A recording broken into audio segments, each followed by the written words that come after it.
Good start. I'm stood on the microphone cord. Really excellent. Hello and welcome to this 15 minutes of knowledge. I know that funding can seem like a bit of a dry subject on a Thursday afternoon when there's a lot of other fun things to do. So I appreciate you being here. I am here to talk about a funding guide I recently created, which hopefully is going to be of use to you all. How many people here have applied for funding before? Okay, so a lot of you are experienced, you know what you're doing. I can't recommend it enough in general. I'm a funding expert and I work with a lot of the UK funders as well as international funders and have managed to get people everything from £500 to 1.4 million. So it varies a lot. So I should probably actually introduce myself first. My name is Jess. I'm a freelancer and I work for a lot of different people, including wide days sometimes, which is really nice. And definitely including on the move. And the partner on this, Emi. So I have a lot of different reasons for presenting this to you today. So I know we don't have much time. So I'm going to start with a quick overview of what On the Move is. This is why I have up their website. Where am I? Here I am. So On the Move are a mobility info point. So they talk about how to get culture across borders, whether that's funding, whether that's residencies, whatever it is that might appeal to you. They are here for information. They are not invested, they don't have grants to give you, but they will point you to the right places.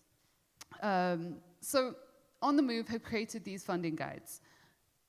You can see, it's really easy to see it on their website. You just go straight to the funding guides. And you can see most of them are just for culture in general, so not specifically music, but they have them for countries all over the world. It's super impressive. And these just list all the funders, all the specific funds and opportunities that might be relevant to you. These are all these funding guides list the regular funding, so stuff that exists with like regular calls. It's not one-offs, it's stuff that's again and again. If you're looking for one-offs, of which there are very many, you can head to the news section on here, and you will see loads of different opportunities. You can filter it by music and sound, if you were interested just in music ones. And you can see there's a songwriting camp immediately that is open to anyone in Europe, and they will pay your food and accommodation and travel to go write songs in the Faroe Islands with other people. So you can see there's a lot of really interesting reasons that you might engage with this. But moving swiftly on, I will start talking about the funding guide that I have created. So as I said, most of their funding guides are for culture in general. However, this funding guide, we specifically looked at music. So it's a focus on Europe. It covers 46 countries in Europe, and it covers every fund or regular opportunity that will allow you to cross borders with your music. So whether that's go on tour, whether that's join a songwriting camp, whether that's just funding that also allows you to do international work, because some funds are quite specific and won't let you leave the country. For instance, PRS Foundation, one of my favorite funders, they allow you to spend up to 30% of your grant on international work. So they are included in here because although it's a regular fund, it's quite straightforward. That money could be spent on getting your music across borders. So, yes. I wanted to explain a little bit more about how it works. You're getting the inside track here because no one else has had this talk. It only came out 2 weeks ago, so it's really, really new. And I think that there's some things that it's important to know about this guide to use it the best you possibly can. So it starts with a bit of information about those that fund it and made the guide. As I said, Music Export Poland, so they were the ones who actually managed to get it funded, which is amazing because it benefits us all. But they're the ones who paid for it, so we super appreciate that. A lot about the people who contributed, and a bit more about the geographical focus, which I will talk about once you get to the funders. I really recommend having a quick read through a lot of this stuff because it will help you. So you can see here it's table of contents. It is a super long table of contents, and I am going to use it to get straight to the UK. Not a shock. It's all linked up as well, so you can click on the page numbers and it'll take you straight to that page, which, as it's a 500-page guide, is actually super useful. Okay, so here's the United Kingdom. So you'll see there's a lot of different funders, some of which you probably already know about. I'm guessing you probably know about the PRS Foundation, probably know about Help Musicians. I'm hoping you do. They do really great work. If you don't, make sure you check them out.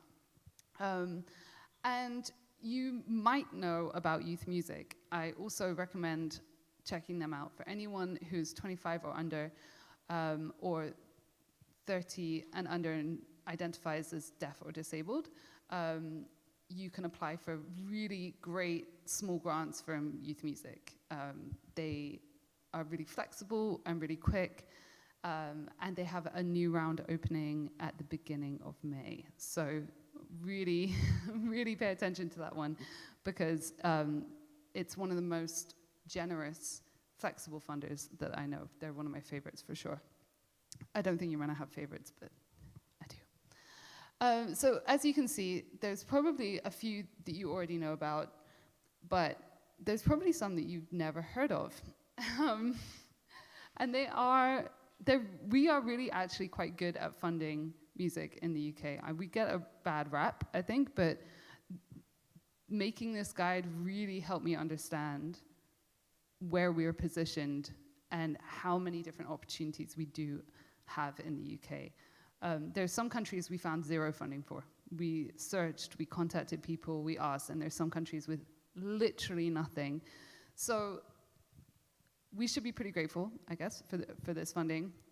And you can literally just, as I said, click on it, and it will take you to the funds. So you can see we've got PRS Foundation, Help Musicians, the ones I was mentioning already. But yeah, unlimited, some trusts, the Drake Yolanda Award, all of these things can be used on international work. And you can also see here, there's Creative Scotland separately. Anything that's only available to the devolved nations or one of the devolved nations is being put separately. And okay, one of the other things I really wanted to point out is also that there are European-wide ones. Some of these will be just for the EU, unfortunately. Some of them will be for Europe in general. So definitely take a look at the UK funds, but also have a look at what might exist for you to collaborate with others. One thing I really want to talk about as well is the fact that a lot of other countries have funds in their country to bring international people there. So if there is somewhere that you want to visit, you're really keen for whatever reason, maybe you've got a lot of streams in a country, or you want to collaborate with someone that lives in a different country, make sure you check out their section as well. The way that you can find this out is, well, let me actually click on the UK one. Let's do a Scotland one. Is the destinations. So I feel like they should actually say incoming as well. But the OM stands for outgoing mobility. So it's saying that this will fund outgoing mobility. So when you see an IM, that means it will fund incoming mobility as well, which means often that you can apply, or you can get someone that you want to collaborate with to apply in another country to work with you. I would say that covers like the most of how you can get the most out of this funding guide. But I just thought of something I really wanted to say. Classic. Anyway, that kind of covers like the most of how you would use this guide. But there are, what was it I was going to say? There are tons of different things to like watch out for when you're applying for funding. I kind of wrote myself a note and said that if I had a bit of time, I would talk about the fact that, especially when applying for international funding, you should really think about who else you want to work with. Whenever you are applying for funding, you should think about this, but especially when you're applying to work somewhere else. You have to have a good reason most of the time. It has to make sense within your aims and objectives, your career in general. So you have to identify those, and then you need to back it up by having people, organizations, things like that in place. So even if you're applying from the UK and you want to go and tour in Germany, you should definitely have the venues, at least an idea of the venues. You should be able to write down the venues that you want to go to. You should also be able to name some partners. Venues count as partners, but it would be great if you had a label, an agent, someone there that is going to help you, even a PR. And it can be someone who's being paid, but again, you just need to have these ideas. And you don't have to have them confirmed. This is the secret about funding. People get worried about applying before things are confirmed, before they're 100%, but it's okay. And it's okay if plans change, because who's to say that they wouldn't anyway? There's normally like a 2-month gap between applying and finding out. So in that time, anything could happen anyway.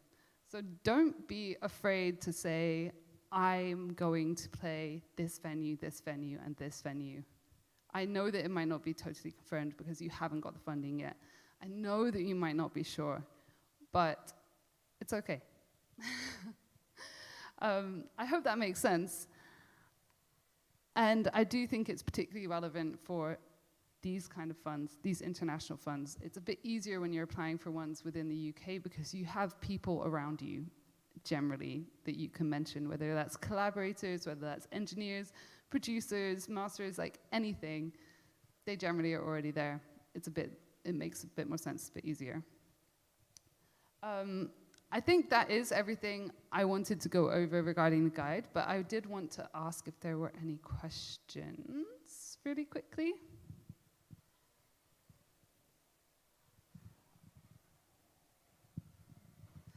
Sorry, a mic is coming your way. We're streaming online, so you need to speak into the mic. Is there any way of searching the guide for the opportunities in other countries that are available to UK people?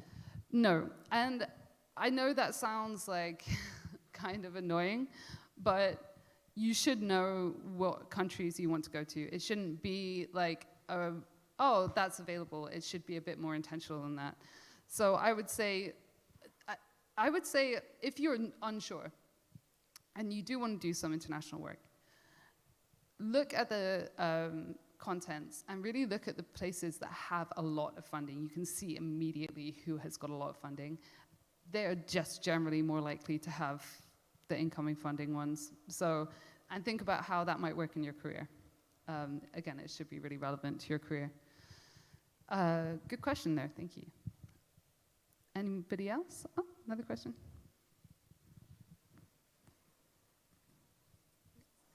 Thanks so much. That's a really useful presentation. It was actually just to build on what you were saying there about how to navigate the guide. Because there's a cluster of lots of different funding opportunities, and some are very specific, as you mentioned, focusing on music touring or creative development. And so I guess an additional tip I would just say is really think about, have a look and see what the purpose of a fund is. Yes. So that, when you're putting together the application, think about what they're trying to do with the fund, and that's usually quite good framing of just how your then activity or an idea kind of fits in with what they're wanting to do with it, and see if there's a match. Yeah, absolutely. And also, I mean, just to point out that there are a lot of interesting things here, and like lots of interesting information for each fund. So in terms of like art forms covered, it'll tell you what genres that are covered, what music genres that are covered. And you can also see who's eligible. So whether it's artists, like professionals, organizations, and what the eligibility criteria is, because sometimes you might have to be registered as self-employed or whatever else exists. It also tells you the cost covered. All of this stuff is quite straightforward, but it does also say, yeah, the other priorities. If a funder is naming a priority, then that's generally what they're going to focus on. And if you don't fit in that priority, you might get funding, but you're way less likely to get funding. So do try and make sure that you're paying attention to those. Thank you. That was a really good bit of information. Great. I think that's time. I don't want to run into the next 15 minutes of knowledge. That's it. Thank you so much.